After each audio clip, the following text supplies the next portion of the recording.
I'm Drew Breasy, and this is the Comm Center, the show that dissects 911 calls and emergency response video and audio by two guys who have done both jobs. Coming up, we're going to go back to our roots by listening, watching, and analyzing a case out of Austin in real time. You all don't have any time to prepare when the call comes in, so why should we? John is going to jump on our digital whiteboard and write a series of haikus using only commas. And we're going to recap the experience John had as he reclaimed his Costco membership. All that and what it means for your weekend on the Comm Center. City council members have announced their plan to disband the Minneapolis Police Department. We're calling for defunding the police. Shootings in New York City have more than doubled this year.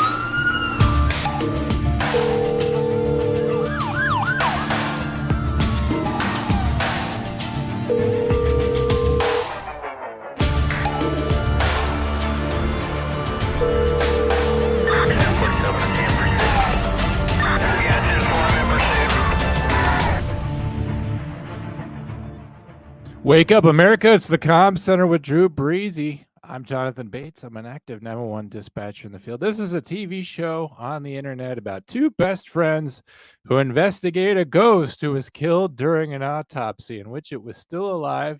It's also a show where we break down 911 stuff and talk cop response. My old friend Drew is a 29-year veteran detective and other things from the Hillsborough County Sheriff's Office. It's been a week since I've talked to you, Drew. How the heck are you doing, old man? Oh, I'm a lot better now that I got to talk to you, John. We've had a very fruitful and productive week on the Comm Center, in the Comm Center. We did a few things to highlight. If you're not following us on Instagram, shame on you. Why are you not following us on Instagram? We've grown our membership on Instagram quite a bit because we shared a comedian's clip. Noel Miller, I think his name is. Noel Stevenson? Sure. Noel Coward. Noel Coward. No, he was a very funny comedian, and he was doing crowd work, and a guy called out that he was a 911 dispatcher, and he had a nice little, very funny bit about that. Come to find out, this guy's a very prolific podcaster and YouTuber and somebody that's right in the same vein as us, but he gets us. So, well, he better stay away from our intellectual property and our ideas, because if he thinks he can have a show where he can use his experience to illuminate a hidden field to the masses, you'll hear from my lawyers, and I represent myself. So, right. Well, it's several of you represent yourself. You know what I mean? Several of your personalities. Yeah. Represent yourself. Then on the YouTube front, we're getting some pretty good engagement. I would love for you to share any of our videos. That's always a thing. It's always a thing to go on there and watch it for a little bit and like it. If you're a podcast listener, if you're a YouTuber, it's fun to go listen to these in your car on the way to work also and download them as podcasts. But either way, if you wouldn't mind just kind of leaving us a rating and review. How are we doing? Tell us how we're doing. Tell us how John's beard looks. Tell us how Dewey is doing. Dewey's our producer. He's very behind the scenes. He does very crass things at times, so we keep him off camera for a reason. Also, we don't want his beauty to radiate and snuff out the stars that are John and I. His looks are better than mine, but his behavior is worse than me. That's why he's not here. Drew, we're also on X, formerly known as Twitter, but we have not talked about that at all between you and me. Between you and me, we have not said a word about it. I have posted two things. I believe we have 2 followers, so it's like twice what my wildest dreams conceived in terms of what we could be on X. I guess it's a place we could broadcast the show, and maybe because there's a whole other audience out there, and maybe we could bring them in that way. But other than that, like I posted the thing about how that windy day in Buffalo on St. Patrick's Day when the kilts blew around. Yes. And hopefully people don't think that's exactly what the show is, because that was just a one-time thing. But was it a clip? I mean, you made that a clip. Did Yep. we make that a reel way back in the day? Did we? Oh yeah, I made it. Yep. Anything that was me, I definitely turned into a reel. It was sort of the opposite of what you're doing now, where you're releasing the old episodes without John. Back when we were initially making them, if I was having an especially funny moment, boom, that's going to be a reel. And then you would have like a moment where like either you were very funny or smart or making an ass of me, and I'm like, well, I'm definitely not going to show that. It's a way of just helping YouTube. YouTube's very busy censoring lots of other people. I just figured I would be proactive. I had very specific instructions from Dewey to take our old episodes and edit out the dumb parts. And I know. and Is that why there's just a black square on this side now? There's just nothing over there. And what you see is what you get, dude. I mean, I'm not doing that intentionally. I love having you as a partner. I love having you here.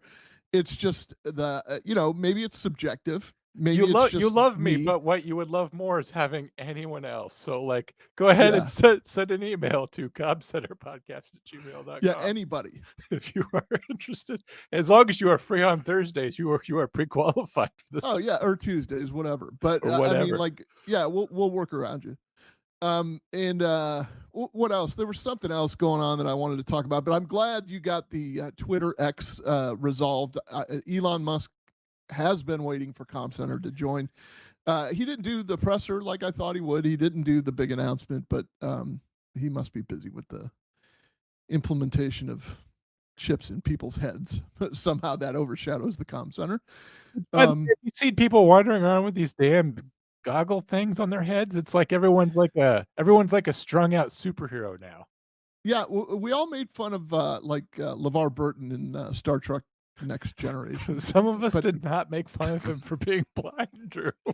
That was not the intent of that. You're just like, we can't have this. A blind man can't fly the Enterprise, and then you were saying some other things about why it was inappropriate, and you had to be sedated. He's joking, folks. He's saying what I'm thinking, but he's joking. But no, so here LeVar Burton walked around with these weird goggles, and we all thought it was kind of weird that, he's fresh off of reading Rainbow, and then all of a sudden he's in space, and he's got these goggles on. But you fast forward to 2024, and people are walking around with these goggles on. Those things are pretty neat. Have you seen them? They're like $3,500. I ain't got money for that, so no. But I see videos of people walking around, and first of all, they're huge. They look like I said, like a superhero helmet, and then they're all going like this because they're interacting with a digital environment. But they all just look like they're on crack. Maybe that's why crack has been pushed onto our streets, is just to more seamlessly bring in new technology. You bring a good point. Because I'm sure you've seen people like maybe in the state of Florida. I don't really want to cast aspersions on Hillsborough County, but like the people that are clearly like they're on bath salts or whatever, where they're like all like hanging all weird and going like this, like put goggles on them, and they're just avant-garde tech people. You know what I mean? I don't know that I would have taken it in that direction. I think the direction that I'm more bit on in your premise is maybe the crack people weren't on crack. You know what I'm saying? Maybe they're just way ahead of. Maybe they have an augmented reality life. Yes. Yeah, right. And they're just like, they're pinching and zooming. People like picking their skin. They're really just picking at little apps. Yeah, they're just trying to get YouTube to load when they're doing this. Yes. And I know I feel their pain. I do feel their pain. Because you like technology, or because you like crack and meth. Okay, sorry, I didn't mean to be so limiting. Yeah, it's not like you're gonna offend me or anything. No, I forgot that you're retired and you could choose your scheduled drug of choice. Right, I could choose my crack or my meth. Crocodile. Have you ever heard of crocodile? I have, but what is it? It's a demon drug. I don't know. Well, we literally talked about it on one of my many, many other shows, and I had to pretend to know what it was the entire time. So if you want to tell me here now. No, just pretend to know what it is. Oh, okay. Yeah, man, that's some nasty stuff. Like, I can't believe what people think of, The fact that it's made entirely of school supplies. Well, speaking of drugs, John, as we know, a lot of property crimes occur because of drugs. And for some reason, there are people in the police profession that want to curtail drug enforcement of some sort. But when I say property crimes, I mean particularly like burglaries to vehicles. Like people leave their cars unlocked all the time. So, there's just recently video from Hillsborough County where the helicopter was flying over and they saw a band of juveniles roving through a neighborhood, and they ended up, stealing a car and taking 5 guns out of, like different cars that are unlocked, because people leave their cars unlocked in their driveways. Here in Florida, I don't know if it's an epidemic all over the place. I do know also, though, in the colder states, what is common is to go to a gas station and leave your car running while you just run inside. That's why it's called a convenience store, because of the convenience of the merchandise on the inside, though some people call it a convenient store. That's not correct. I'm chomping at the bit to delineate the difference. Champing at the bit. I literally heard someone from Kentucky the other day say chomping at the bit. So if a Kentuckian knows that it's chomping, I'm sorry, but there's no other credential that is more inscrutable than that. Being an actual Kentuckian and saying chomping at the bit. I mean, yeah. Well, I mean, were they Derby? Were they Derby? They were literally drinking a mint julep, and they were declaring about it. Right. Oh, they had the vapors. They had the vapors. They do declare. Right, in a large hat. So yeah, you could be right, but I think that history will prove that you're wrong. So we'll on a long enough scale, John, you'll be proven wrong eventually. Right, on a long tail, someone will get you eventually. So, you're right, though. Up here, we leave the vehicles on. We start the vehicles in our driveway. We leave them there. Yeah. I'm always. And if I didn't live in a town of 700 people, I would be more worried about it. But yeah, I mean, here we do have a rash of stolen cars and criminal entry into vehicles because you leave the vehicle running. Some of it is like you already had to use all the cold cranking amps just to start the vehicle. So if you turn it off, it's not restarting. And then the other one is, of course, you're driving to work with like this much of a hole in your windshield in the frost, because you're late. So you have to like leave the blower running. Usually two inside. Ovals at the bottom. Like well, mine's a Jeep, so it just has like an oval over here. It has one vent in the center, so I have to like. I'm driving like that, or I'm rolling down the window and I'm out the side like Ace Ventura. Well, check this out. I'm sure people in Wisconsin do that because it's frozen in the dairy state, and it's kind of near you, right? So it's also not the dairy state. I've never seen a fucking cow in Wisconsin, but that's a whole other episode. Are you saying they're placating that they're? I'm saying that the cheese is brought in on trucks from California, and I've flown over the state. I've driven all the way through it from Sturgeon Bay all the way to Hudson, all the way across. Not a fucking cow anywhere there. Were you ever at 27th and College in Oak Creek by chance? Yes, I was there. Okay, because I want to have a discussion with you off the air. But I'm going to advise you your rights first. Adam Jorgensen said he was driving his SUV after getting a car wash at the Quick Trip off of 27th and College in Oak Creek when someone drove up next to him asking for directions. That's a red flag. When I said the second time, what did you say? That's when I heard the tires on our vehicle screech. So someone did the old bait and switch with him. So there was probably people working in concert. Somebody kind of distracted him. Somebody else jumped in his vehicle, which was, at the car wash or whatever. There's a little issue with this one, John, though. You want to know what it is? Jorgensen said someone else jumped into his vehicle and took off with his 2-year-old and 8-year-old daughters in the back seat. It happened in front of my eyes at the busiest gas station around here, and it happened in seconds, Jorgensen said. He called 911 from one phone in the gas station. Then he called his wife from the other. So we have the 911 call, John. I think it's probably easier just to play. Let's go to the audio. Dewey. I'm just kidding. Dewey does not have that audio. Drew. Audio and video. Here we go. React. Find My app. It's on your phone, and you can find your device. You can find devices of family members in this app, and it came in handy over the weekend. Dad had his car stolen with his 2 little girls in the back seat. We do have that 911 call tonight. Someone just stole my car on 27th Street with my 2 kids in the car. A frantic call to 911 around 11:30 Sunday morning. Adam Jorgensen says he was drying off his SUV after getting a car wash at the Quick Trip off 27th and College in Oak Creek. Someone drove up next to him asking for directions. When I said the second time, what did you say? That's when I heard the tires on our vehicle screech. That's when he says someone else jumped into his vehicle and took off, his 2-year-old and 8-year-old daughters in the back seat. And it happened in front of my eyes at one of the busiest gas stations around here. And it happened in seconds. He called 911 from one phone in the gas station, then called his wife from another. Hey, baby, can you go to Find My iPhone right away and find my phone? Somebody stole the car with the kids, baby. Hold on. Try to focus. We try to keep it together for a second, please. Please breathe, okay? We got to focus for a minute. Shh, it's okay. It's okay. Breathe. Using the Find My app, the couple tracked Adam's phone that was still inside the stolen car. They're behind batteries plus is what she said.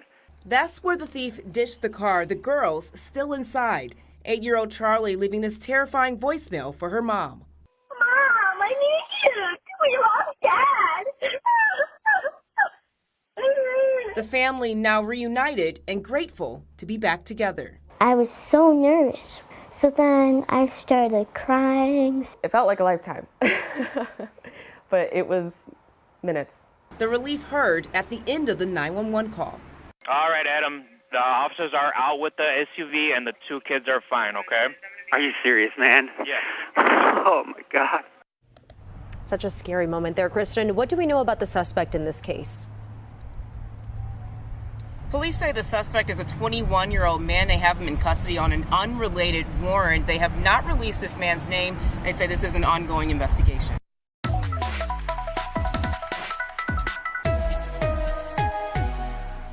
So you can see the news station that we got that from for proper attribution. But man, what a scary moment, huh? And Yeah, it happens. It probably happens more than people think. The general observer, the casual observer would think. Have you ever taken that phone call, John?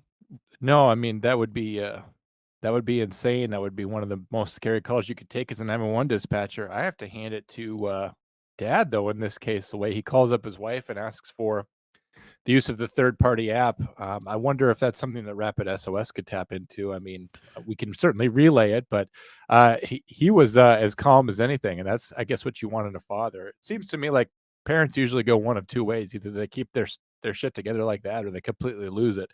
And that guy, in that moment, he was a man for that occasion for sure. You know, he told his wife what she needed to know, and then he said, "You know, I want you to do what you need to do, and essentially freak out about it later. Let's get our kids back now." And that is the mentality of a 911 dispatcher, that no matter what terrible thing is going on, we're gonna deal with it now, and we're gonna feel stuff about it later. And good dad, good 911 dispatcher. If he ever wanted to get in the profession, I'm sure he'd do a great job.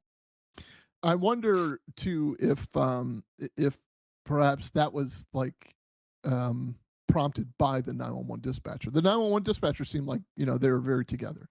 The call taker. So I wonder if he said, "Hey, do you have Find My iPhone? Do you know what do you have with you?" Figure the odds though. I mean, what would have to unless he used a stranger's phone to call 911. He used the gas station's phone, so I mean, from there it was already, you know, problematic to in my view to do that, just because, you know, you feel like you're without your phone, and then you're glad because then your phone's in the car, and that's obviously how they were able to find the guy. But I don't know. There are tense moments when stuff like that happens. Like I mean, something similar happened when I was. It wasn't exactly like that. It was when I was up in the Comm Center just recently before I retired.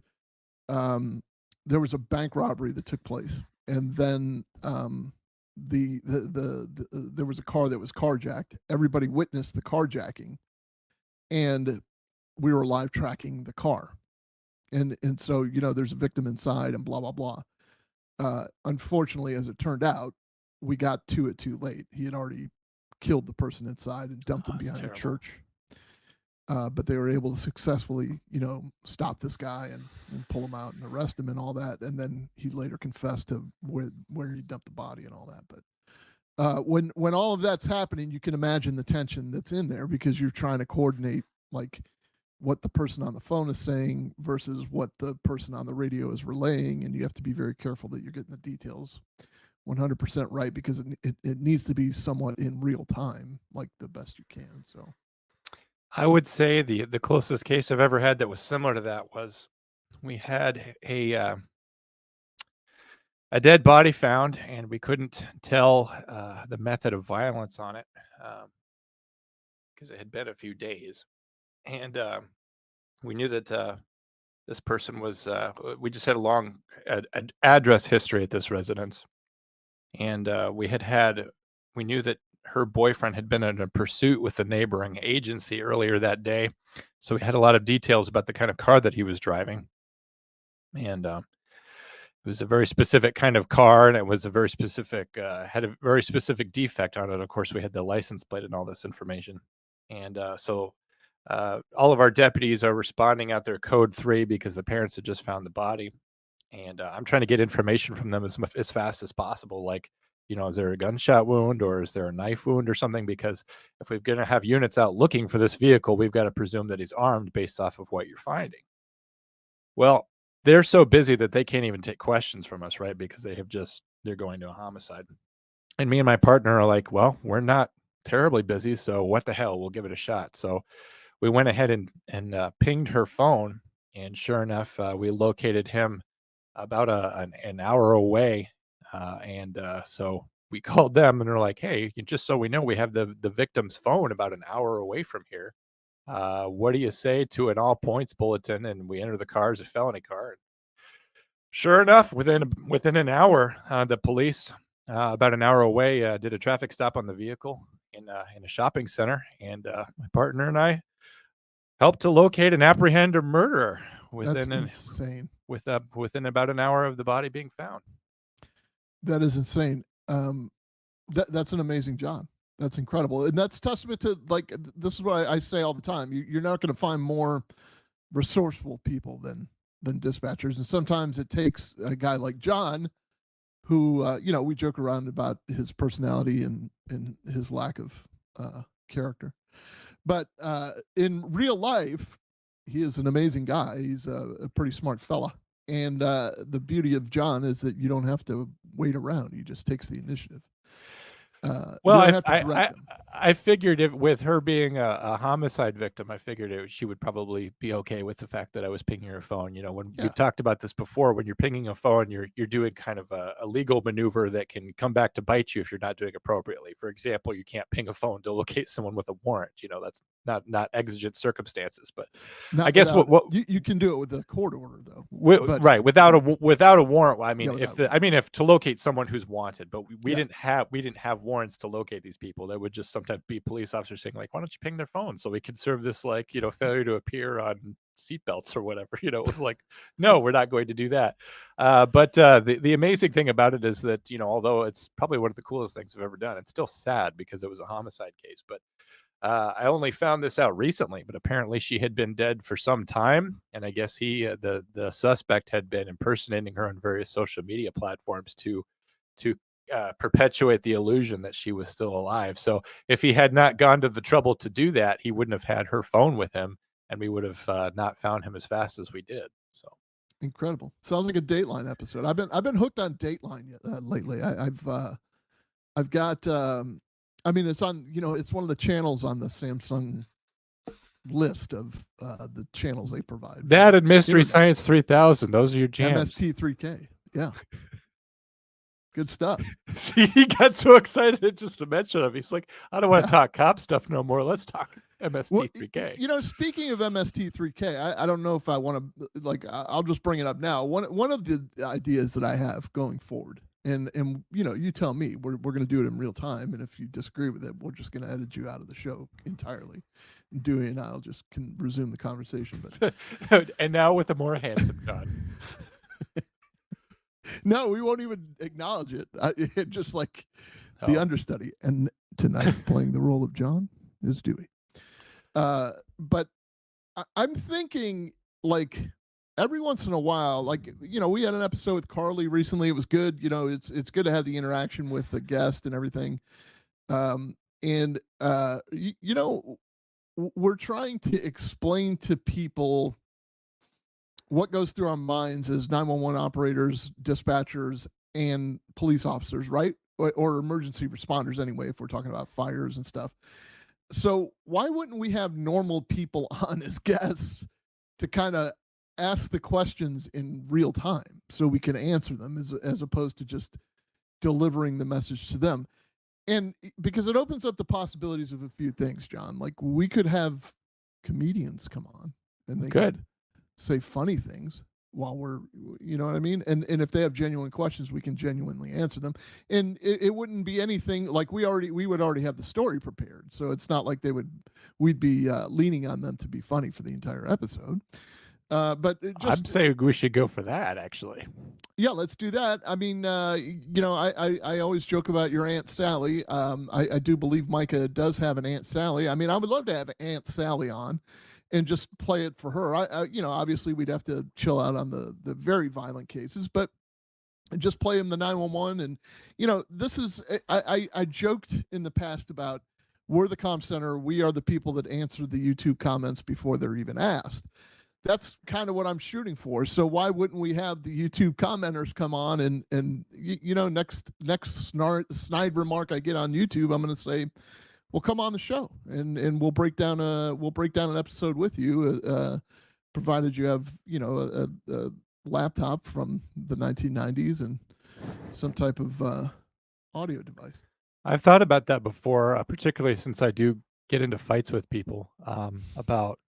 If you think that I think it was the case in Nevada where at the motel where the 911 operator was asking, does he look like he has a mental illness or whatever? And people just lost their shit over that because they're like, why are you even asking that? And then I'm like trying to explain, like, she's probably doing something else to try to keep the caller engaged, or like, who knows? Maybe the guy will be like, he was just talking about how he's mentally ill right before he started chainsawing the Motel 6, like you never know what information you're going to get. And all these people were very, I'm still getting, like, to this day, I'm getting notifications of people still fighting back with me over that. So I would say, why not? I'm like, if you really think you know your stuff, go for it. I've also had a lot of people say to me that I must really hate the job and that I'm a disgrace because their mom-in-law like once wrote a manual for APCO, so they must really, and she never complained. She never said the job is hard, so I must just be bad at it. Like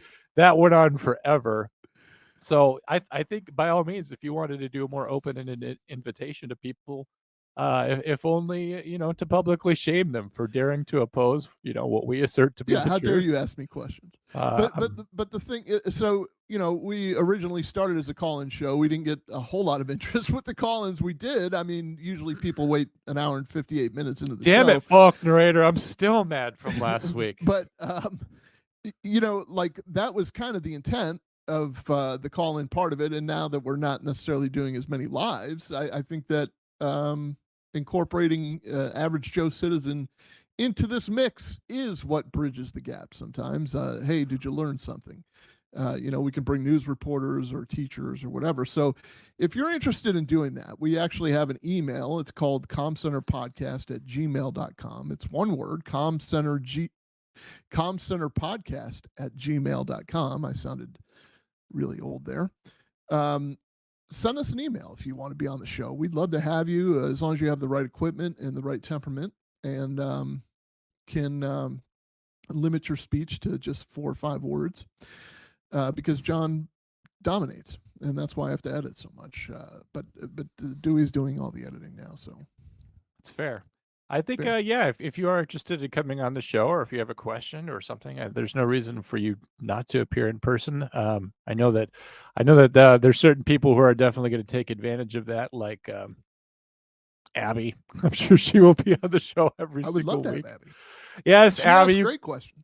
You can come on the show. I think she's been driving me nuts about getting on to Hard Time again. She's not driving me nuts, but she really wants to get back on there. So Comm Center has always been my premier show, Abby. So if you wanted to come on here, you certainly could. The best I could do is Comm Center, Abby. It's the only show that you have left, Drew. In the shattered state of Drew now, he only has one show left. And unfortunately, this is it. Because having so many shows is so wonderful. Well, that could be a plan going forward. We're going to start. Everybody listen to Hard Time wherever you get podcasts. Now on Apple. I figured it out, and we're on Apple as well. So Apple, Google, Audible, Spotify. Yeah, go listen to Hard Time. You'll hear many Abby episodes if you're a fan of Abby. You could also listen to Abby because she's in the comments right now saying, mention my podcast specifically on being a police officer. That's where you can find her. Abby had an episode recently. I haven't listened to the most recent episode, but the one before that was a guy from Arlington PD. I think he's a lieutenant. Dude was straight up, man. He was. I'd really like to get him on here. I don't know if he has any experience with communications, but it's just the experiment that we talk about. Like we had that one time we had Daniel Carr on. I mean, we broke down something pretty efficiently, in my opinion. But that's because he's a cop and he's got the cop's eye. Or we can have a dispatcher on and they're going to have the dispatcher eye. I just want kind of like average Joe citizen, but. I am looking for excuses to get Daniel back on here. Daniel's amazing. For those of you, if you don't know Daniel, follow police.law.news on Instagram. If you want like the best and most current breakdowns, like you don't have to wait a week like you do for Comm Center. Like just follow that account. You're going to get great stories and great perspective on them. And we love Daniel here. And someday he'll replace me, possibly as soon as he emails Drew. So. There is no replacement for you. Just Dewey. Besides Dewey. Yeah. It's insidious. Like, can we not? Yeah. Drew, do you want to get to today's case? Yeah. Here's what we did talk about this week. John and I did. Jonathan, whatever his name is. Yes, Andrew.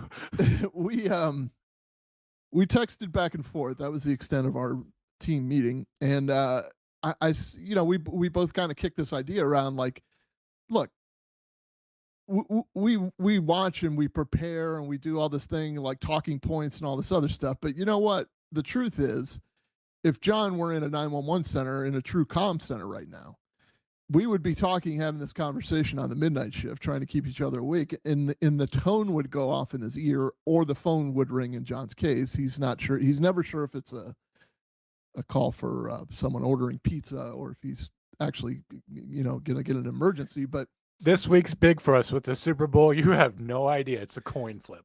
Yeah, I'm sure it's a coin flip. The Taylor show with the football guys thingies. So what we kind of discussed was like, nobody has any time to prepare. I think it would be a little bit more fun, more dynamic, and more true to life if we just kind of hit play on something and we figured out what we would do or opined on the case that way. We're just, again, experimenting. We're rolling the dice, and that's kind of what we're doing here. I do have the feeling John cheated on this one. But well, I had to make sure that what I was getting was actually like a case worthy of showing our audience. So when you're a 911 dispatcher, you have no idea. So we talk about priming. But generally, a 911 dispatcher is primed to believe that when 911 goes off, that it's a pocket dial, because that happens so much. And whenever iOS updates, you just never know. But could be anything. Could be a missed dial. Could be someone calling for no reason. But it could also be, a hospital has exploded. You just have no idea. And it's always in the middle of a conversation about the Super Bowl or how county pizza is really falling behind and they're worse than the street department. So I'm just going to go ahead and play a 911 phone call for you. I've often described 911 as being true crime in real time. Well, folks, that's what you're going to do right now. You're going to be presented of a true crime case. Now, a lot of people listen to true crime podcasts because they like going down the rabbit holes and they like having theories. But we're just going to present it for you, and you in real time, you're going to have to try to figure out what's going on. Here we go, Drew. Austin 911, do you need police, fire, EMS, or mental health services? I need EMS and 911. There's a guy running. This guy's running up the highway. He's bleeding everywhere. We're in a blue jean shorts in the middle of the highway. Okay, is this on the service road or the highway itself? The highway itself. I'm following him right now up the service road. It's over here by Pep Boys. And what's the closest intersection? Hey, what road is that?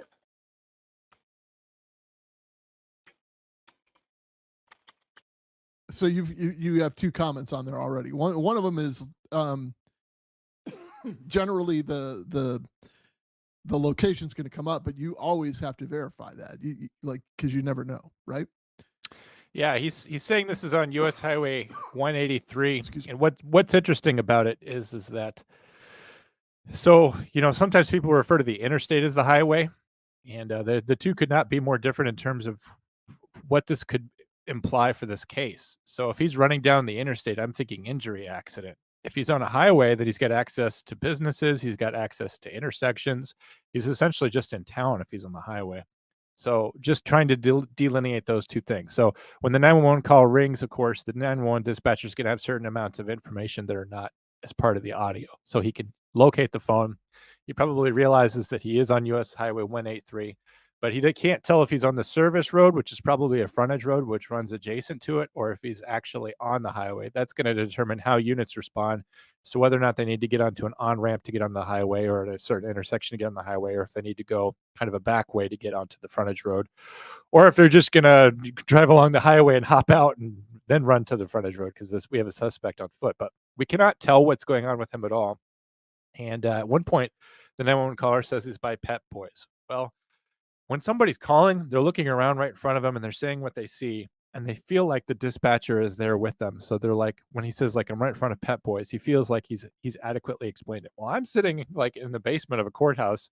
I'm like, if we have more than one Pep Boys, or if I have just never been to Pep Boys in my life, I'm like, I'm not real sure where the hell that's at, particularly in a town like Austin, which is huge. So he'll either Google where Pep Boys is or ask him some follow-up questions. And he's putting pieces together, right, between the map, between knowing whether or not he's on the actual highway on the frontage road, northbound, southbound. A lot of times, even mapping technology is good enough to tell you which side of the road they're on, whether it's north or southbound. I know that confuses Abby and some other people, but you actually do need to know which of those roads he's on, because it helps units respond appropriately. But he's putting together all that information to figure out where exactly this is taking place. And the dispatcher's not asking a lot of questions. He's asking some, but he is actually doing a lot of mental work and verifying and cross-referencing of various things to figure out where this is happening. Drew. Yeah, it probably running through your mind as a dispatcher, because I know it would be running through mine. Like, I got a pretty good idea of where he's talking about, but I really need for him to pin down. You also don't want to send people to the wrong place. I told you a story earlier how I captured a murderer. I've also sent people in the wrong town for a domestic before, so you want to make sure you get it right. Well, yeah, and you want to make sure he's not talking about the old Pep Boys, because the new Pep Boys just opened up a mile and a half away from the old one. Exactly. All right. Onward. Okay. You stopped it, so I thought you would start it. What's that road right there? So he's asking what's nearby road, because that's... Yeah, he's right in the middle of the highway. Intersections are what we always want. It's, I believe, Oakdale, past Oakdale. Past is often not a helpful indicator. The dispatcher has already ascertained the location of the problem. But here's the thing: if he's on Dale Mabry, this is a Hillsborough specific reference, but just bear with me for a second. If he's on Dale Mabry just past Waters, what does that mean? Is he north? It all depends on which direction he's running and which direction he's coming from. Yeah. Is he north? Is he south? Is he? And most people don't know their cardinal directions. I can't believe I made it through a multi-decade career, and I'm not good with cardinal directions. I'll be real honest. Just look at the sun, Drew. I was a Cub Scout and a Boy Scout, and yeah. Well, when I look at the sun, I understand that that's north, because that's where the sun is. It's up. it's high at noon, and he looks straight up at the sun. It's north is right above me. Right. So, people don't understand. I've had people tell me before, like, well, where is the car? It's right here. Okay, well, where is right here? Where is the car? Where are you talking about? The car is right in front of me. Like, yeah, I know, but where are you? Like, it's sometimes it's like dental work. And they use left and right of that. They're like, well, if you're at the intersection, just take a left. And I'm just like, from where do you come? Like a left is literally could be any direction. And we've discussed this at length, because I know Abby's in the chat's just going like, I don't know where west is. And it's just like, I have had to use those kinds of mnemonics. Like if it's 6 p.m. and someone says like, yeah, I'm looking at this thing. I'm like, so look out your windshield. Do you see the sunset? And they're like, yeah, I'm looking right at it. I'm like, you're facing west then. Like, Welcome to kindergarten. You have just learned a basic Never fact eat about life soggy that's the same waffles, every John. day. Never eat soggy waffles. Oh, yes. That's how the compass goes. And the same thing at night. Like I get it. Like you get a little turned around and you don't have the time. Just take out your astrolab and like you want to just line it up on Polaris. You want to get your right ascension, your declination. Okay, you can figure this out. We literally discovered America by sailing on the high seas. It's a simple formula. It's a simple formula. Copernicus can solve this. It's a very simple. Even Copernicus could do that. I get so sick of 911 callers. This is probably my number one complaint. Cassiopeia or Cassiopeia, Drew? It's Cassiopeia. Thank you. I appreciate it. Finally, someone backs me up. Anyway, let's keep going on with the call. No more stupid bullshit. So go. Oh, no, gotcha. Okay. We're chasing him, trying to get him off the highway. He's bleeding profusely. He can't talk. Gotcha. These are strange I'm getting them started that way. What's the phone number you're calling from, just in case we get disconnected? Gotcha. All right. And do we know why he's bleeding? Do we know what happened to him? No. He just popped up on our project. Now he's running northbound on the southbound lane, trying to catch. You know, I imagine the tension in this guy, like in his tummy. Have you ever, John, seen like an animal or a dog running in the road, and you're like, "Oh, this is not going to end well." You're like, just worried he's going to get smoked right in front of you, and you can't look away. Yeah, but I can't watch either. You know what I mean? I can't. One of the most, like, I'm telling you, traumatic things I ever witnessed. One of them. I was driving down the road. Let's just say I was headed east, and over in the westbound lanes, I could see there. It was like a 2 or 3 lane highway road, and I could see that they had the green light and I had the green light, but somebody had stopped for this family of ducks, and the cars behind him were coming up, and I was like, "Oh, this is not going to be good," because they're either going to ram into the back of him, or they're going to try to go around him because they can't figure out why he's at a dead They're going to hit stop the in ducks. The ducks. Yeah, he wiped out most of the family. I mean, Oh you know, the my horror God, of Drew. the Ducks horror are my of some of favorite the- animal. Why would you tell me the story live while we're on the air? Oh, I know. I don't know, man. Well, I mean, you know, sharing my trauma, and all I could say, John, before you hit play is, at the end of this, they were delicious. Sickening. You cops always do that. You always like car versus deer, and you call up all your buddies, and everybody shows up with a fork and a No, knife. there was an actual deer that was hit near my home because they're deer that kind of hang out in my backyard all the time. But there was a deer hit near the home, and it's just like, it is so gut wrenching, man. It is just so heartbreaking to see that deer on the side of the road, like fighting for its life, or just looking up like, "Kill me, please. Just do something." I have seen police officers who will warm their hands on the steam that rise from deer's wounds. Anyway, back to this call. All that For what it fuck's means for sake. your weekend. All Right, that go. what it means for your weekend. So also something I'm thinking is, so this guy, first of all, he's bleeding and he can't talk, which how do we know he can't talk? Like that's like a weird detail that could mean a lot of things. Like, is his jaw gone? Like, that's the worst case scenario, right? Or is Joe he just Biden not can't talk. Yeah. Or like, yeah, it's like, is he just senile? Like, we don't know what the issue is, which, by the way, those two things are not necessarily a commentary on the other. But this guy's running away. And here's one of the issues that I don't know if you've considered yet, Drew. Our caller's chasing him. Why? Oh, right. Why is he chasing him? Like, Right. now there's such a thing as quote unquote good Samaritans who feel like they're a good Samaritan just for picking up the phone and calling. And I want to remind them to read the Bible, because the good Samaritan didn't just call someone else to help. A good Samaritan was a little bit more engaged than that. Right. And you have your do-gooders who will probably be a little bit over-involved to the point where it's irritating as an 911 dispatcher. But I have never, ever had a call where someone is literally doing cardio to chase someone who's either a victim or a suspect at this point, and we don't know what. Do you think Shadrach, Meshach, or Abednego did cardio when they were on the phone with 911? I think when it's the year, 1200 BC. Everyone does cardio all the time. Well, this was definitely not BC, right? I don't know. Oh, yeah. Okay, that's true. Well, it's it was October 2023, Anno Domini, I believe. So, anyway, back to the call at last. Gotcha. Alrighty. And about how old is he? He's right in front of Academy now. Right in front of Academy? Okay. Yeah, he just walked over to the service road side. Sorry, I'm out of breath from chasing him. That's all right.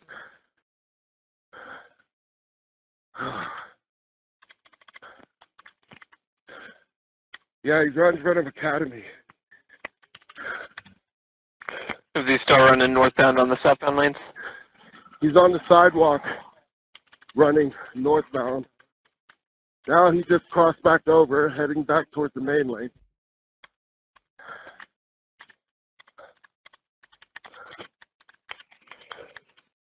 Yeah, you're pointing out in the text here, great points. Do you know who this guy is? Would be a good question. Not being critical, but do you know who this guy is, or have you seen him before? Is he an area homeless guy? Is he, does he have a mustache? Did you go to high school with him? I mean, these kinds of things would probably be good to ask, right?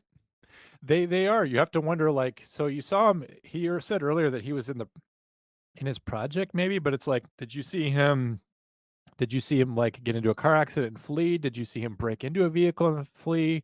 Did you hear a gunshot and now he's running away? Like, there's so much context from here that we're missing. Now, in a sense, it almost doesn't matter, because what we need is a police officer to go secure him and then have an EMS roll up, firefighters, EMS paramedics, and check him out, because we know he's injured. But we have no idea what's going on. And if he is a criminal in flight, there's a possibility that he's armed, which is going to totally change the encounter that he has with the cops. We also have to think about too, John, and you mentioned it, how dangerous is it for this guy to be running after him? Like, are you in traffic yourself? And yeah, this is very dangerous. I know that some people are like, well, the guy who's calling is in his right mind, and he's obviously fit because he's out of breath, and then he can catch up with 2 breaths. If you're out there on the road, if you are out there running and there's cars, like, you're gonna get hit. I tell people all the time, and when they're in collisions, cars versus deers or whatever, I'm like, stay in your vehicle, leave your seatbelt on, because the odds are that a car is going to come by, and they're not as good of a driver as you. It's possible that they're as bad as me, and they're going to hit you while you're on the side of the road. So what do you want that to be like, right? Do you want to be standing out there on the fog line while this car comes barreling at you, or do you want to be like at least inside metal, sitting on a seat and restrained and have airbags? So I'm always advising people not to be out on the road whenever there's any kind of incident on the highway or on the interstate. And this guy is apparently in as much danger as the subject is, because if he's running across lanes of travel, if he's crossing the median, then so is our reporting party. So at some point, when do we tell the reporting party, like, cease and desist? Like, we will have units find him if this guy really is running around and he's got blood coming out of him and other issues, and he can't talk. Like, someone else is going to come across him, or our units we'll follow the trail. Yeah, we'll follow the trail of blood, or our units will just canvass the area until we locate him. But and I'm not criticizing, because, like, there's probably something else going on that I don't know about. Like, we may even have another 911 call saying, hey, this suspect's fleeing the scene of a robbery. We may have the context that we need, but right now, you and I taking the call, Drew, we don't have that. So at what point do you tell your reporting party to cease and desist? At what point do you tell them to break off, to leave it to the professionals, to don't put yourself in any kind of danger? Or just, again, here's a great question. Like, does he have anything in his hand? Is he carrying a weapon? Like, he says that he's running around in jean shorts only is the description. It seems to me like he probably doesn't have a lot with him, but we don't know for sure. Yeah. I mean, if he's wearing jorts, I question his sanity to begin with. Well, he's probably a Florida man, Drew. So here we go. Could be.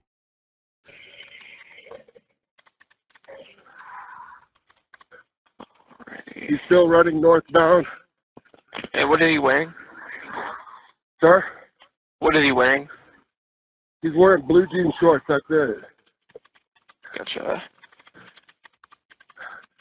Now he's standing right in the middle of the highway.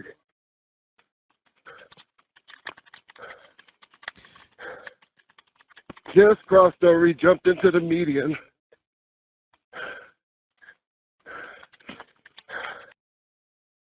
Has he described the subject's race yet? No, we don't have any of the vital characteristics of, you know, I mean, he's using the pronoun he, which is great. I mean, we're assuming something there, but we don't know. We don't know his race. We don't know his height. We don't know his weight. I mean, you know, Drew, this is something that we also talked about with the Nevada call, where the guy with the chainsaw, when we weren't getting good descriptors of your suspect, and everyone in the comments section on YouTube who hates my guts is just like, well, it's the guy with the chainsaw, you know. But it never this is. isn't. Well, we talked about that, right? We're like, well, he could put down the chainsaw. Someone else could disarm him. Someone else could pick up the chainsaw. We could have two guys with chainsaws. Could be a full-blown chainsaw fight, which is awesome, by the way. But a situation like this, Drew, like if we know that there's a guy, he's out in the middle of the street, which puts him into, you know, there's not a lot of pedestrians out there in the middle of the road or in the median. It's a guy who's just wearing jean shorts. As you, as a police officer, are you satisfied with that description? If I get on the radio, just so like there's a man, he's running a southbound in the northbound lane, crossing over to the median. He's wearing jean shorts only. Are you satisfied with that, or do you want more? I'm pretty satisfied with that, only because I know even if we disconnect with this caller, somebody else is going to call. And you know, but as a dispatcher, I keep my secrets. I don't fucking tell you everything. You know that. Yeah, that's why you're constantly asking me for more information. Oh yeah, you'll never have enough information. Trust me. But I do think this is Austin, which is kind of a progressive city, and I'm willing to bet dollars to donuts that they've been overtrained on the dark side of dispatcher priming, which is like, yeah, you have to be very cautious about asking somebody what color of somebody else's skin is, and because God forbid we identified somebody, you know. Well, I mean, like, yeah, I think you're exactly right. Think about what has been going on with Austin in the last year. I mean, they had a major incident where they had a bunch of vehicles out, kind of exhibition driving, and the police were there, and the police were basically chased off by the crowd. I believe the agency was defunded by a third, that they seriously reduced their numbers. So we know for sure that Austin's the little liberal turd in the big red state of Texas, and there's probably a lot of progressive politics that are going on there. They're just stopping people from doing their job. Like, we need physical descriptors of people. It's not for me to say, like, you know, here we go, here we have another, you know, Hispanic person doing something crazy. You know, I'm not editorializing and saying that this is something that's going on again. We just need to know, right? We have a black male, approximately 25, wearing jean shorts only. He's got a large afro, and you know, he's a slight build, and whatever else I need to know, so the police officer knows him when he sees him.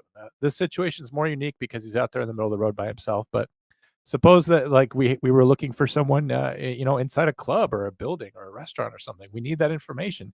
And now 911 dispatchers in cities like these, and just generally, are being dissuaded from asking.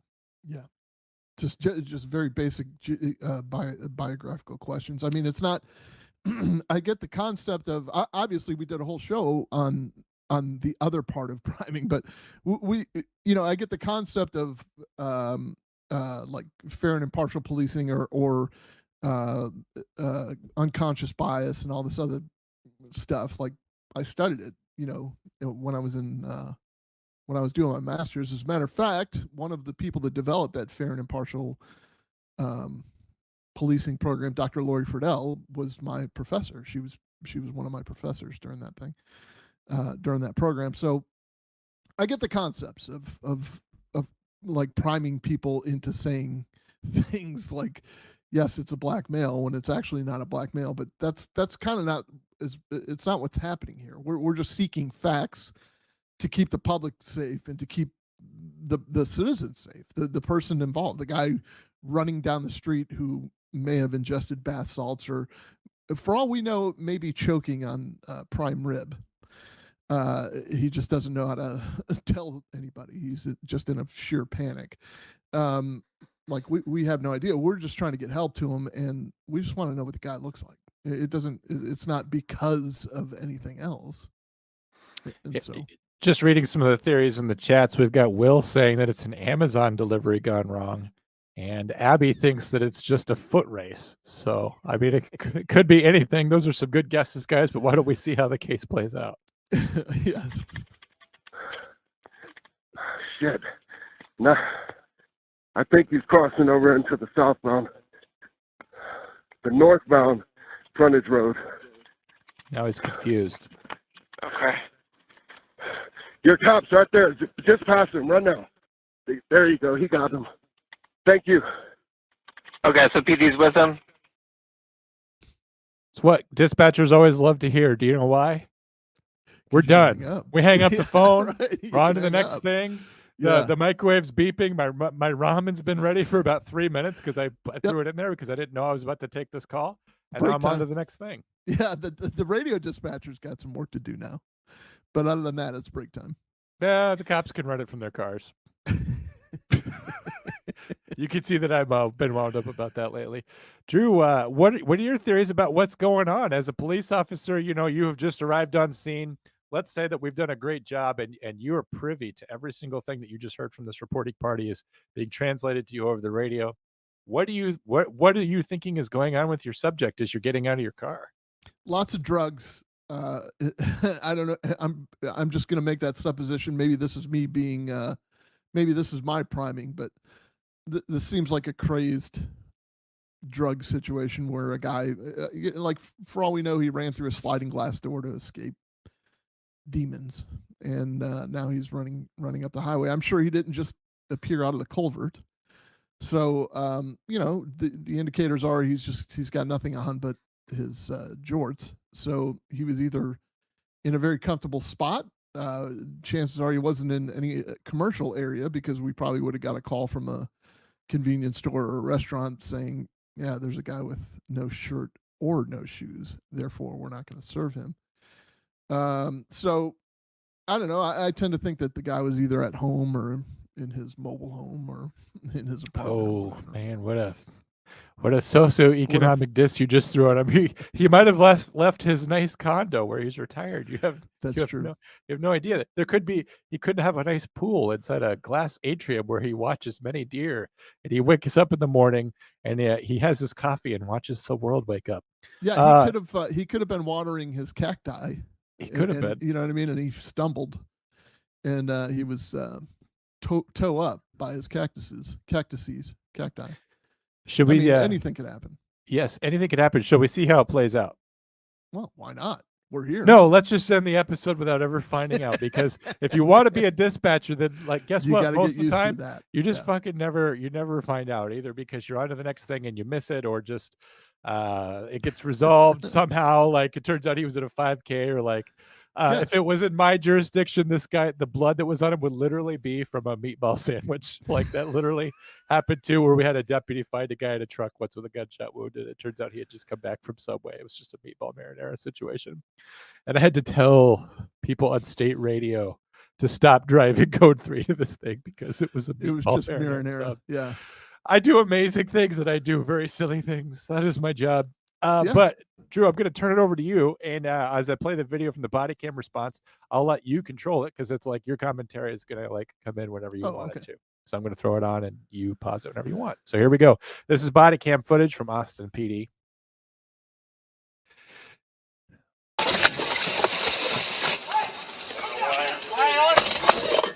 Your incident has been updated. He's got blood all over him. He's carrying a pipe. Hey, Austin police, stop!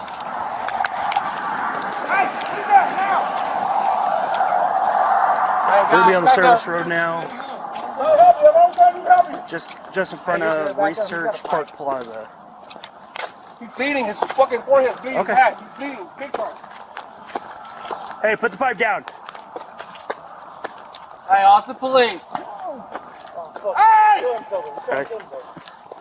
Hey!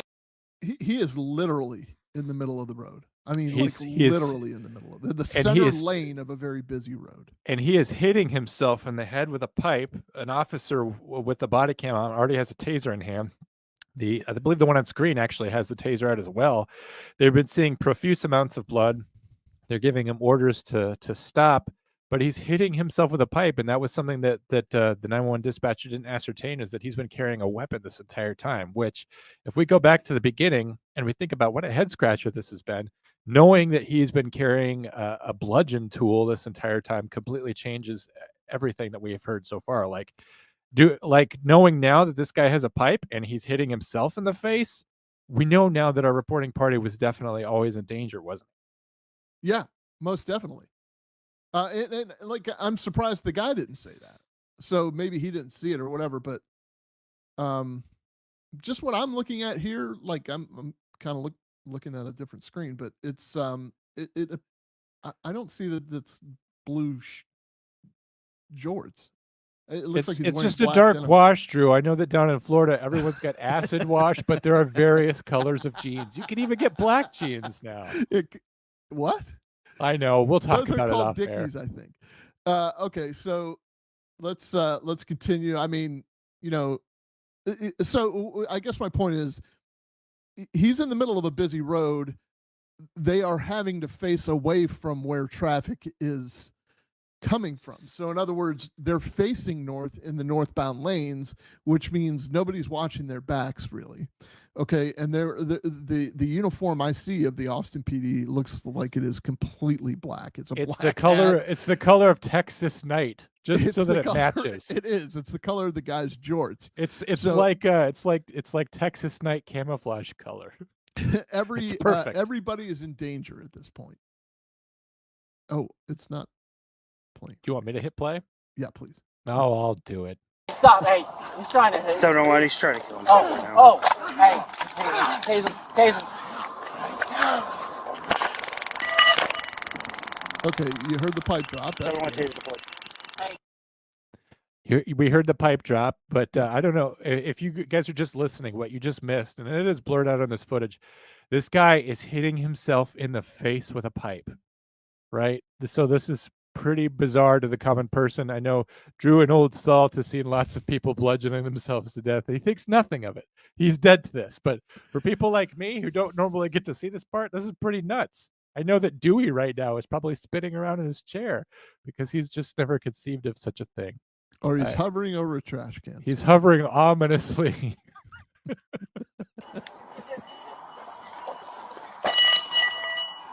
That's pretty serious. 701, tase the boy. Relax. You good? No, get his hand. Hold on.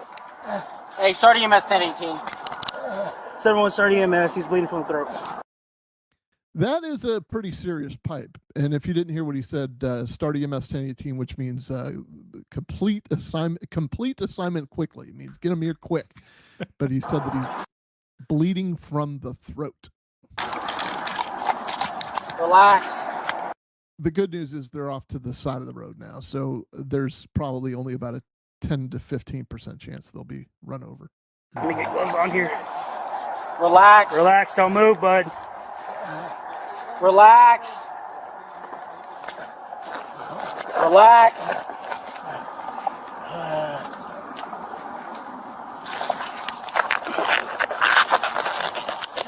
Relax. Relax.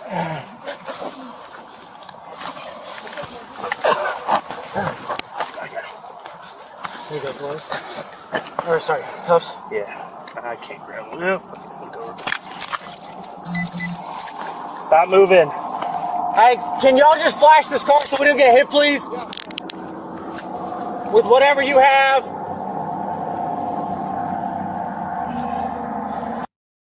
We've covered this before. The reaction time on something like this is like minimal. So if you're in any kind of lane of travel, even if you warn people, they will be saying, "What the hell is that?" Flashing its light at me long before they take their foot off the gas and start applying the brake. And if it's me, I'm going to be shooting my high beams back. Like, don't shoot a light at me, asshole. Right. And and on top of that, you can only see that out of that little oval in your Jeep. So yes, that's true. Watch off. Yeah.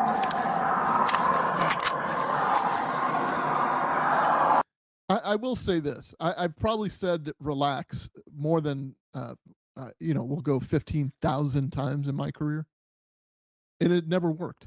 No. and I see why now. It's like screaming. It's like screaming, "Calm down!" to someone. Everybody just calm down. It's breathe Yes. deeply, or hey, hey, we're here for you. We're gonna help you. Maybe those more positive things. But these guys are also like they're trying to secure him, right? They got to put handcuffs on him because he's a danger to himself, so he's a danger to them. Yeah. They're trying to put gloves on. Those sounds you heard earlier were actually not them doing balloon animals. If you're listening, And dude, that pipe, whatever that is, that sounded like rebar. Or oh, something, it was a huge honking pipe. That was like a pipe from like a cartoon. Yeah, it was. It was a cartoon pipe. Yes. All right. Move him over. Let's see if we can see what's going on. His throat is Put some pressure on it. Yep. Oh. Snap. Oh. Okay. Try to put pressure on it. A minute after calling EMS, police turned him over and applied pressure to an injury on his throat. It's very Now- difficult to do to stem bleeding while not crushing the windpipe closed. So Well, it's like, let's close the arterial bleeding or whatever's going on there, but also like not strangle him. Look, it takes a delicate hand, Drew. let me get rid of the elephant in the room, because I'm telling you, these two guys are like, fuck, we got to put pressure on this guy's neck. And when he dies, do you think people are going to believe that we were fucking saving his life at the time? No. That Nope. we were trying to put pressure on his jugular vein?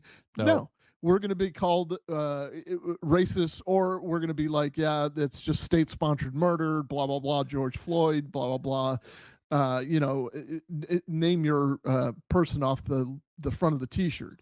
So this is very tricky for them. Like, this is kind of like, is this a career ender? This is what you've created, America. This is what, not necessarily the people in our audience, but this is what America has created. No, it was our audience specifically. If you are a commie, if you're a Comm Center fan, I got one question for you. How dare you? I'll tell you what, right now, if you want to make trouble, go work for Parker Brothers. Not in my country, pal. Keep him on his side. No, I'm not gonna let you die. Hey, one of y'all come here real quick. Come here. The man was pronounced dead after he was taken to the hospital. His cause of death has not been determined, though it's Austin. Come here. So I'm pretty sure it was the police. Just one of y'all. Hey, on my back, open my IFAC. That's the end of that, Drew. I just love the timing of it in the video where he goes like, am I going to die? And the officer's like, no, I'm not going to let you die. And then I'm watching, and then this is like the text appears on screen. He died. And like the common person, right? It's not going to appreciate that. But as a 911 dispatcher, like I couldn't help but laugh. You're just like, I promise, man, no matter what happens, I will reach into the abyss and pull your soul back. And it's just Right. like, he Do failed, not he walk to died. that light. Stay with me. Yeah, I mean, and that's obviously my sixth sense of humor that's laughing at this situation, and yours Sorry. too. But I mean, come on, this is what happens, and like, I feel bad this guy lost his life. I wish I knew the circumstances behind it. Obviously, he had a pretty good slash to his throat, but at the same time, they were saying he's trying to kill himself. He's trying to kill himself, and he was beating himself about the head with a pipe. So something was not connecting. One of the neurons was off. The pipe was connecting, but I'll say, now his wife and his kids are caught in the midst of all this pain, and it comes that way. And that's what they say, at least when you play the game. And God forbid you ever had to wake up and hear the news, because then you really might know what it's like to have to lose, Drew. I cannot tell you how much I loathe the term play stupid games, win stupid prizes. I also hate fuck around and find out. I hate that one too, because that got overplayed. Fuck around and find out. It did, especially in recent months, like right around December, it crescendoed. Like at one point, like you see this poster behind me that, like when we were getting like all the Chinese balloons and stuff and things like that of the UFOs, like you could get this poster that said, instead of saying I want to believe, it says fuck around and find out on it. Like, what does that even mean? Can you imagine how different the X-Files would have been if that had been what his poster said? Fafo. There's a guy that does some kind of bit on, I've seen it on Instagram or TikTok or something, where he gives the scale of fucking around to finding out. Yes. I never even click on it when I see that, because it's like I clicked on it once. It's all I needed. You know what I mean? I'm like, the crazy okay, hot novel. matrix I was mean, funnier, don't you think? The what? The crazy hot matrix was funnier. Oh, and that was definitely funny. And it was mathematically rigorous as well. Yeah, he definitely knows his stuff, that guy. I will say though that it is sad this person died. Yes, this is a common consequence of a life with drugs, but it's like at some point, you know, he was somebody's little kid, and everything mean, went at tragically this wrong, point. and and now look at the waste of it all. So you know, instead of being glib and saying, well, you know, another human being thrown in the trash, you know, it is how we have to cope with these everyday situations. Unfortunately, something like this is relatively everyday, but it is sad that this goes on.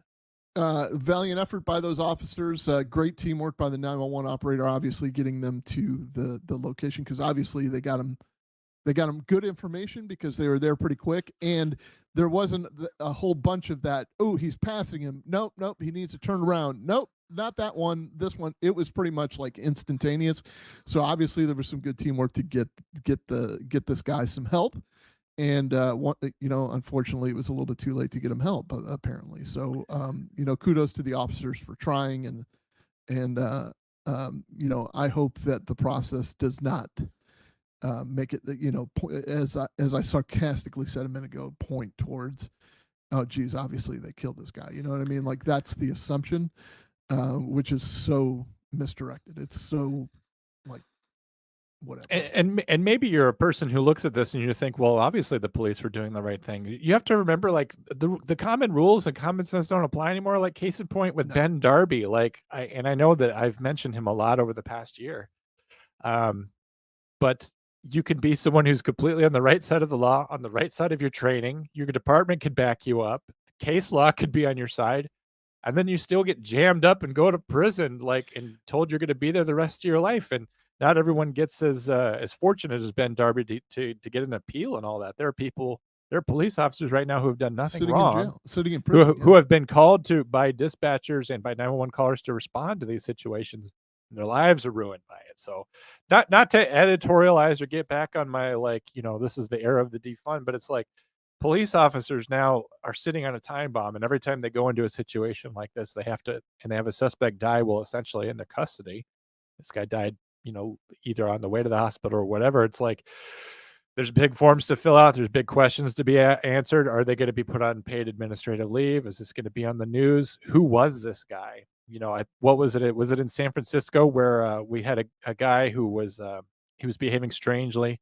A motor unit responded to him. Obviously, a motorcycle unit can't really do much to restrain and subdue a subject by himself, so he's waiting for backup. Ended up tasing the guy a lot with these, I guess, low amperage tasers. His heart ended up exploding later because he was on fentanyl, and sure enough, he's like the nephew of the BLM lady. So it's like it was in LA, I think. You just never ever know how it's going to turn out. And, yeah. Speaking of past episodes, by the way, and being wrongfully charged, I ran across Matthew Mistretta. I had a nice little conversation with him last week. He ended up going on Newsmax and debating this Democratic senator from New York, former senator from New York. Great conversation. He did a phenomenal job. I hope that everybody was able to catch that on Newsmax. But it's if you don't remember the Matthew Mistretta case, it was the same thing. He had literally just caught somebody who was fleeing the scene of a murder. And the guy was bloody himself, and he on dash cam you could see where Matthew is. First of all, he's there by himself. He's trying to handle two people, and he kind of smashes the guy onto the hood of the guy's car. Then he ends up on the ground with him, trying to secure him until backup can arrive. And the Democrat Dana Nessel from Michigan made a big show out of it because she wanted some political clout. So she likened Matthew Mistretta to basically to Derek Chauvin, and said that, you know, this guy had his knee on his neck and all this other stuff, none of which was true. No. Matthew Mistretta, the guy lived. The guy lived, and half the stuff from the murder trial was never able to be brought into Matthew's trial. It was a completely unfair trial for the police officer, obviously, and so Matthew just decided enough is enough. Like I'm a U.S. Marine. I'm an American soldier. I was a firefighter. I'm a police officer. I have had enough of your bullshit. I didn't do anything wrong here. I'm going to fight this to the highest court in the land. And he didn't need to, because a judge saw right through it, and the jury found him not guilty, at the state level. So and it's so sickening. Dana Nessel and other people like her, that after 2020, there was a whole bunch of opportunistic DAs out there that wanted to turn their back on their own, meaning police officers, and they were just waiting. They were just waiting for a case to drop in where a maneuver or something like that, a takedown occurs of a suspect by a police officer, so they could say he got George Floyded, so that they can make political book out of it. And of course, I'm not surprised at all that it happened in a state like Michigan. But sure enough, I mean, it happened to Ben Darby in Alabama too. So if it'll happen in a blue state like Michigan and a red state like Alabama, no matter where you are as a police officer, you're not safe. Mistretta was a case I was tremendously proud of. Weirdly, they reached out to me on that, Yeah. and I gave it to you to talk to the guy, and it was a fantastic case, and I was so glad for them the way that it turned out. I know that he had just won his case right when he came on to talk to you, and I would love to find out how he's doing. I'm definitely going to check out that Newsmax. Was he actually debating Dana, or who was he debating? Oh no. I was about to say, like, Dana would never like be taken He to would give task her- like that. He would give her a reason to charge him. No, it was That's a former sedition. senator. Yeah, I mean, in our discussion, I was like, look, I mean, when you talk to this guy, if he's going on Newsmax, obviously he was invited there, and he has no problem going on there. So he's probably going to be like Democrat light. I don't think he's going to be on there to fist fight you. I mean, and it was, it wasn't. They weren't in the same room, obviously, but. And it was discourse without discord, as Abby liked to say, and it was, but both sides had points. I think Matthew's side made a better argument, but obviously we're biased because we've seen it, like we've lived in it, and this guy is a lawmaker. You know what I mean? Like he doesn't experience it day in, day out. He just makes the laws that tell us how we do it. You know what I mean? Well, we're also biased because we've talked to people like Matthew Mistretta and Ben Darby, and we know them as human beings, as people who are completely like us, who don't wake up every day just waiting like, hey, today's the day I'm going to commit government sanctioned murder. We know that that's a myth because we talk to these people who are put in these situations. Like, speaking of guys like us, I'm still in the process of finishing up the Uvalde documentary on the documentary that I watched. It's a show within a show, sort of. Very meta. Yeah, it's very meta, and we're actually watching it right now. That's how meta it is. We're actually living it. So so that should be coming out soon. And there was something else I wanted to mention, John. I just can't remember what it is right now. Oh, by the way, Dewey's been working very hard on, cleaning up some of our old episodes, which means you'll see a lot more of me. And there's a there's a couple episodes that of interest. One was last night dropped. It was part 1 of the Suitcase trilogy. And that is an amazing. I think some of our. I think that might even been our heyday, is the Suitcase trilogy, because we were on the cusp of deciding whether we were going to stay, or I was on the cusp of deciding whether we were going to stay or we're going to go, and we just had fun with it. We had fun with this poor guy's murder, but I mean, she's batshit crazy. So listen, get to YouTube, watch part 1 of the trilogy. It'll be uploaded on Rumble soon enough, I'm sure, or listen to it. But we had a nice little trilogy, which we'll make into a podcast series of the 3 episodes.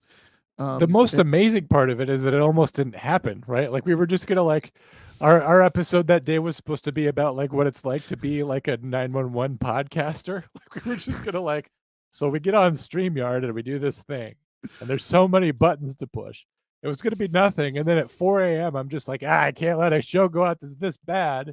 And then I happen to come across this Suitcase thing, which apparently happened, by the way, at like Drew's ex's house or something. It's like right there in his old neighborhood. And you could throw a stone to where Casey Anthony's car was recovered. You could also throw a stone to my ex-wife's childhood home. Yes, coincidence? That's all true. No, it's definitely not a coincidence. Definitely not a coincidence. John, do we have any voicemails? I do have. We have a voicemail, and here's the really interesting part about it. I have not listened to it before. I did not do the show prep that I normally do, which is ridiculous. But while we were doing this show, I have downloaded it and put it onto my phone so that I could play it on my Bluetooth. So Oh, I have no idea what the hell we're about to get. Let's go. This is the ultimate case of I don't know what we're going to get. We talked about that earlier, but here we The go. tone has gone off. The tone has gone off. Here we go. You know, Drew, I'm watching this on TV about y'all talking about the sheriff and the paper boy, and y'all continually make the paper man look bad. The sheriff should have never put himself in that position in his private vehicle. He should have called a black and white to come out there and do it, not him. So he put himself in that, and then he found out he was screwed. He screwed up, so he lied to get out of it. That's all there is to it. And y'all keep covering it up for the cops. You get out there and get put in the same position and see what you do. I don't think I've ever been more pleased in my entire life. First of all, thank you for calling in. Finally, somebody called in and challenged us. I mean that sincerely. Like, you do not have to agree with us. It means the world to me that you would call in here and call us to task, because so often I'm taking, sir, I sincerely appreciate you. This is not a bit. Like, I'm normally taking phone calls from people that are just apropos of nothing, or it's just an ongoing thing. Like, I can hear Drew in the background, and you were so mad about it. You're so mad at me. The phone and you called us. Thank you for calling in. You're the kind of caller that we have always wanted. No. If I had some kind of prize, I would give it to you. I mean that sincerely. Thank you for speaking your mind. But Drew, go ahead and. We can reinstate the digital bookmark. We will send you a controlled. Sir, we're going to send you a digital bookmark. And then very pleased. Thank you. Maybe even a PDF. So thank you, sir, for calling. I disagree with you vehemently. I don't think that the guy. You tell me, put yourself in that position. Well, if I put myself in that position, I would call 911. Perhaps this sheriff didn't call 911. We're not covering for anybody. The truth, where all of the people had to raise their hand and testify under oath, that's where all the truth comes out. And the jury said, yeah, the sheriff's not guilty. He didn't do what you guys say he did.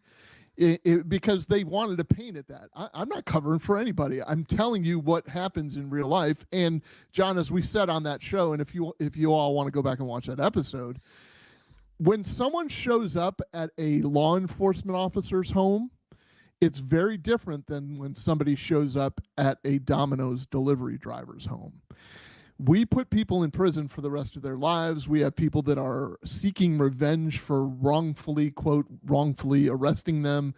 It is definitely a different level of who is driving in my driveway. And if you don't know the guy's a paper boy because you don't subscribe to that paper, as Sheriff Troyer did not, and he jumped in his own car, he even said he should have had the black and whites come out there and handle it. Isn't that what he did? He got in trouble for doing that. He called and said, I'm in my own car. I just want one or two to come out here and talk to this guy and see what he was doing. He thought he may have been prowling in the neighborhood. He thought he may have, anybody else in this world, John, anybody like Dewey, anybody is sitting there and the car drives up in their driveway. They pick up the phone, whether they call a non-emergency line or an emergency line. You'll never hear about it again, ever. The cops will respond, they'll figure out what happened, and everybody will go on their way. For some reason, when this sheriff does it, we're covering, and he's a dirty cop, and get bent. But thank you for calling. I do sincerely mean that. Like, thank you for voicing your opinion. I disagree with you. You would be the perfect guy to come on here. I was going to say, sir, I don't know if you just happened to come across that episode and maybe you're not a Comm Center fan. If you are, if you somehow, disagree with us and hate us, but you're still watching this episode, please call or text me. Let's make arrangements to get you on the show. We can do a live debate. You are the person that we are trying to reach out to. You're the person we're trying to talk to. You're the person who has a different idea about law enforcement than what we have. But you're also the person that we're paid to protect. So your opinion matters. So let's get you on the show. We can be respectful towards each other. We can figure it out. I hope that you somehow say this episode, you can call or text me. My number's been out there before, but do call or text me and reach out to me. I will be nothing but pleasant to you. You don't even have to be all that pleasant to me. It's not going to shock me. I'm a 911 dispatcher, so I'm used to being abused. I kind of like it a little bit. That's why I keep going back to work every day. But if you are that guy, I don't want to. I could call or text you, but I'm gonna leave it on kind of the ball in your court. You reach out to me if you want to appear on the show and you want to discuss Drew's cover up of the Ed Troyer case. We could do a whole episode on that. So by all means, if you disagree with the Ed Troyer thing, if you want to be a guest on our show, please call us at 848-266-6911. That's 848-COM-911. Leave us a voicemail. We may even use it on the show. We may even just go live with it, just like John did, because he lives on the edge. You can use that for voicemails. You can use that for proposals like, hey, I'd like to be a guest, and I do have a webcam and a working set of earbuds that would sound decent on your show. Please, by all means, give us a call. You can email us at commcenterpodcast@gmail.com. And what else? We're on X at Comm Center Pod because the Comm Comm Center was already taken, which makes me wonder who else is the Comm Center. I wonder. I won't look into it, even though it would be very simple to find out. If you want to talk to Drew on Instagram, you could do that at the Comm Center. You could also talk to him at What Say Drew for his seditious cover-ups and lies. If you want to talk to me about my neat artwork, I drew a Wolverine last night for fun. At Difficult to Look At Pictures, you can reach out to me. Or you actually have my phone number was just displayed on the screen. So if you want to reach out to me, you could do that. Oh, you went silent. Otherwise, YouTube, Rumble, what else? Spotify, iTunes, Apple Podcasts. Guys, we're everywhere. Listen and subscribe. Grow the channel. Show your friends. If you hate Sheriff Ed Troyer and you want someone to lambaste over his scurrilous lies, then you reach out to Drew and you tell him what's what, because he is ready to be abused by you. Yes, fisticuffs at dawn or whatever. Dukes. Yeah, put up your verbal dukes. Put up your mental dukes. But on behalf of my own self and nobody else, we appreciate you watching the Comm Center. Fantastic episode. Good job to me in the pre-production. Good job to Drew for just dealing with it live, and good job to Dewey for fixing all the problems. We appreciate you. Comm Center, 100 years, 100 episodes. 1,000 episodes of Comm Center. Thanks so much for watching. Thurman Munson.